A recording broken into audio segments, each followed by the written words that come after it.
morning guys. Nandito na ulit tayo sa trabaho. Isang magandang umaga sa inyo. So, 7 o'clock start ng trabaho namin. So, for the meantime, so, nandito na yung 6 o'clock. Palaklik! Police ko. Good morning sa atin. Ito tayo ngayon sa site office. So, waiting for 7 o'clock. Nagkakaroon tayo ng meeting kung ano yung agenda na gagawin araw na ito. So, yan. Morning! Oreo! Sa site. So, online kung ano tayo, time in, time sheet sa umaga. Malaman kung sino yung absent time natin sa trabaho. And then, nakaroon ng open forum kung ano yung activities na gagawin sa araw na ito. Ito na guys. Outside, darating na yung mga tao. Yan. Isa-isa. Then, tapos, tatay mo doon sa office ng site.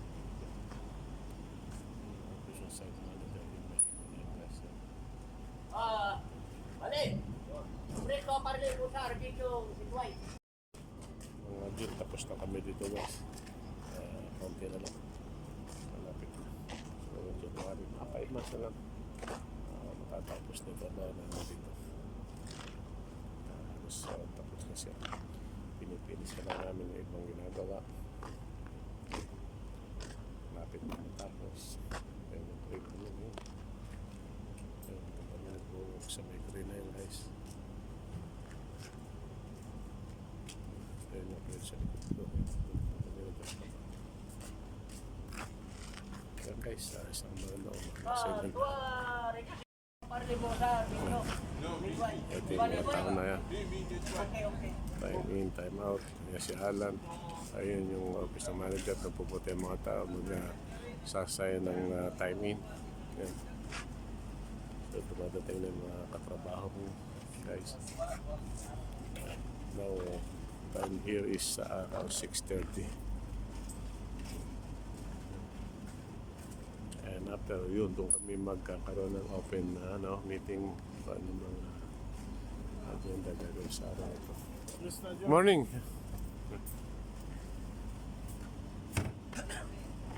Ayan guys, ito yung workshop namin. Ayan yung site manager office. Doon pupunta yung mga tao para mag-signature ng mga timing. Ayan, medyo ganda na. Lumiliwanag na guys. Ayan, isang magandang umaga sa inyo. Ito yung pasikat na yung araw. Ito yung ating site office. Lapit ng municipal ating application natin. Pero patapos na guys yung project ng siguro mga Mayo or June tapos na kami rito.